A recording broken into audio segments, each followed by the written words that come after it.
بسم الله والحمد لله والصلاة والسلام على رسول الله وعلى آله وصحبه ومن والاه إلى يوم الدين وبعد. سبحانك لا علم لنا إلا ما علمتنا إنك أنت العليم الحكيم. رب زدنا علما يا كريم، رب زدنا علما يا كريم، رب زدنا علما يا كريم. رب اشرح لي صدري ويسر لي أمري واحلل عقدة من لساني يفقهوا قولي.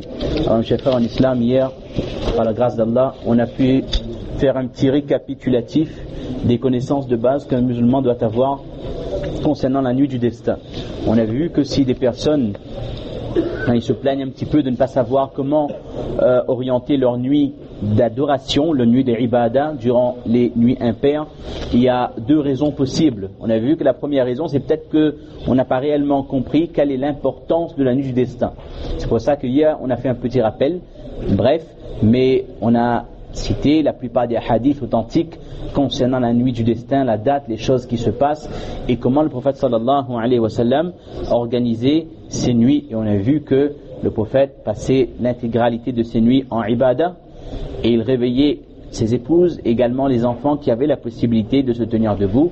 On avait dit c'est une estimation, c'est pas une science exacte. On peut dire que si un enfant 7 ans, un enfant 8 ans, c'est-à-dire un âge où normalement l'enfant doit commencer à faire la salat, on peut déjà le sensibiliser, on peut déjà le réveiller pour qu'il lui aussi prenne part à la nuit du destin, à la nuit de ibadah. Maintenant, la deuxième possibilité, pour qu'on arrive, Inch'Allah, à passer une nuit en ibadah, c'est des conseils à titre indicatif.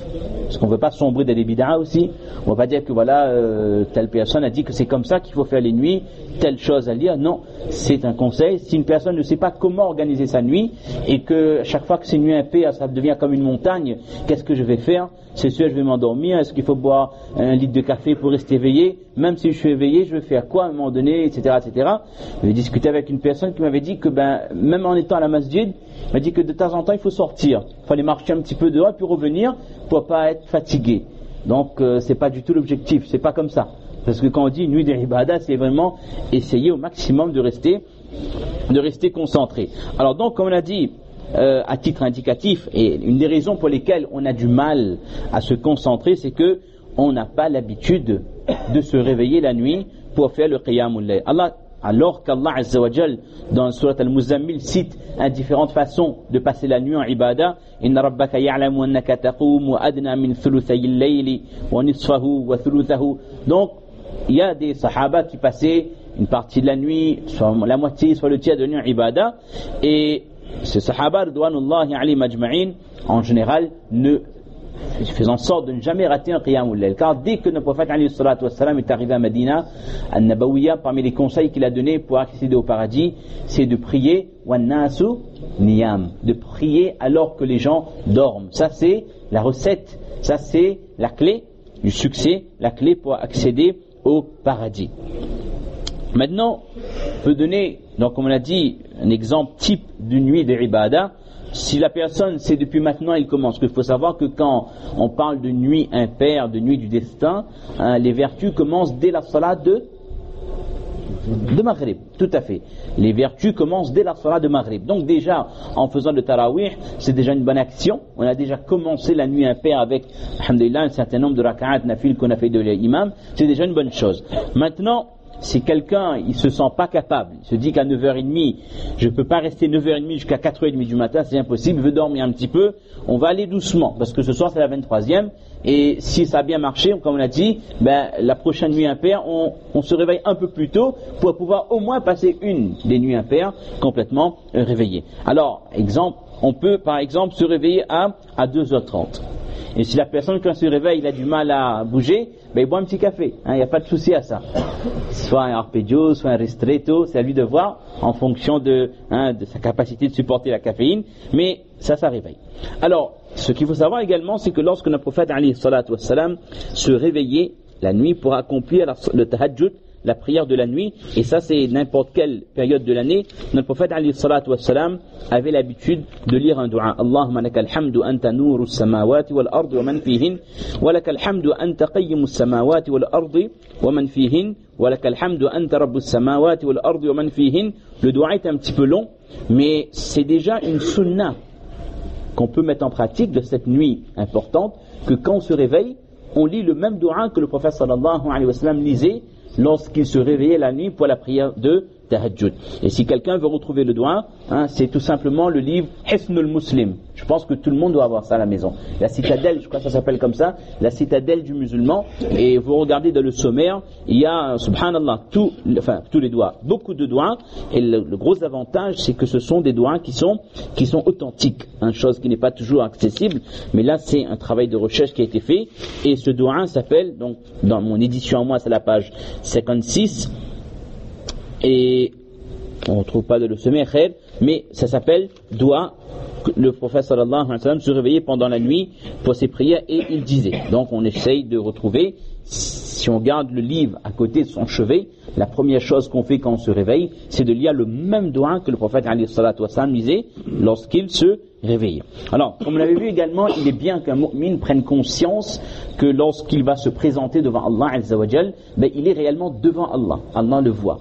Donc, on ne va pas faire son qiyamul layl en pyjama. On va changer de pantalon, on va mettre quelque chose de plus propre, on va essayer de mettre un beau kafni, on va essayer de se parfumer. Ça c'est l'idéal. Maintenant, si quelqu'un il veut prendre une petite douche pour être vraiment en forme, alhamdulillah, khair wa ni'ma, d'accord? Mais on se dit vraiment que Allah Akbar, ça montre qu'on est conscient qu'on est devant Allah et on se fait beau pour Allah. On se fait beau pour Allah subhanahu wa ta'ala. Troisième point, notre prophète alayhi salatu wa salam, lorsqu'il commençait le qiyamul layl, il ne commençait pas directement par de longues rak'at. Parce que c'est comme si que le corps, en guillemets, n'est pas échauffé. Ça va être difficile. Le prophète alayhi salatu wa salam avait l'habitude de faire environ 10 rak'at de tahajjud. Alors si on se fixe comme objectif de faire 10 rak'at, on ne commence pas les 2 premiers rak'at avec des rak'at très longs. Le prophète commençait toujours les 2 premiers rak'at, les 2 premières unités de prière, par des petits rak'at, c'est-à-dire des surahs moyens. Il ne commençait pas par des surahs qui étaient longs. Donc, si quelqu'un veut commencer pour démarrer tout doucement par Qul ya ayyuhal kafirun et Qul huwallahu ahad, ou alors Wattini wa Zaytuni et des petits sourates, il n'y a aucun problème. D'accord? On essaie de garder comme objectif 10 rak'at. Maintenant, on peut étaler les 10 rak'at durant toute la nuit. Si quelqu'un peut faire plus, alhamdulillah. Si quelqu'un se sent capable, puis 2 heures du matin jusqu'à 4h30 de combiner, d'enchaîner les salats, c'est très bien. Mais on rappelle encore une fois que le but c'est pas la quantité, le but c'est la qualité des prières. Il y a certains pieux prédécesseurs qui disaient que je préfère me réveiller dans la nuit et faire 2 rak'at de tahajjud, mais avec beaucoup de concentration, plutôt que d'en faire 12 et à la chaîne, sans rien comprendre, en étant fatigué, harassé, on lutte contre le sommeil. D'accord? Donc si on se dit que je fais 10 rak'at, on peut les étaler durant toute la nuit. Si on n'est pas obligé de les faire les uns après les autres. On peut faire 2 rak'at et faire des pauses, et pendant ces pauses, c'est une proposition, c'est pas la sunna je dis, mais on peut faire des pauses et faire d'autres ibadah entre chaque rakat afin de pouvoir en guillemets meubler toute la nuit avec différents actes d'adoration sans qu'il y ait al-malal. Al-malal c'est quoi? C'est la lassitude. Sans qu'à un moment donné on est fatigué, on s'ennuie et on veut arrêter, on veut dormir. D'accord? Alors, les sourates qu'on va lire de le tahajjud, le qiyamul layl, idéalement il faudrait faire des longs rak'at. Si on lit Qul huwallahu ahad, Qul a'udhu bi rabbil falaq, Alam tara li ilafi, on ne va pas être motivé parce que c'est les mêmes sourates qu'on lit tout le temps. Chacun parmi nous, si quelqu'un a fait le Coran, ça c'est, alhamdulillah, c'est un grand cadeau de la part d'Allah, mais il lit ce qu'il peut lire. 1 ruku, 2 pages, 3 pages, 4 pages, 5 pages, et vous allez voir que plus les rakats, les couplets qu'on lit sont longs, plus on sera concentré. Maintenant, si on ne connaît pas le Coran par cœur, mais on connaît au moins Surah Yasin, tout le monde connaît Ayatul Kursi, tout le monde connaît Lillahi ma fis samawati wa ma fil ard avec les Rabbana, Rabbana, Rabbana, la fin du Surat al-Baqarah. Tout le monde connaît en général Surah Kahf, Tabarakalladhi, Surat al-Waqi'a. C'est-à-dire ça c'est des sourates que le mu'min en général il connaît. Il essaie d'apprendre durant sa vie, d'accord? C'est des sourates, tous les sourates sont importants, mais ça c'est des sourates du quotidien, qu'on lit soit tous les jours, soit une fois par semaine. Donc on fait un effort, s'il faut réviser, on révise, comme quand un hafez, un imam, il révise pour Taravi, on fait en sorte que dans les prières de la nuit, je lis des sourates qui sont longs, et qui sont surtout différents de ce que je lis dans Maghrib, Isha, mes sunnats de Dhuhr, parce que sinon là vraiment, ça va passer trop vite. Si je dis Alam tara li ilafi, les 10 rak'at, on va les plier en 15 minutes, après on fait quoi?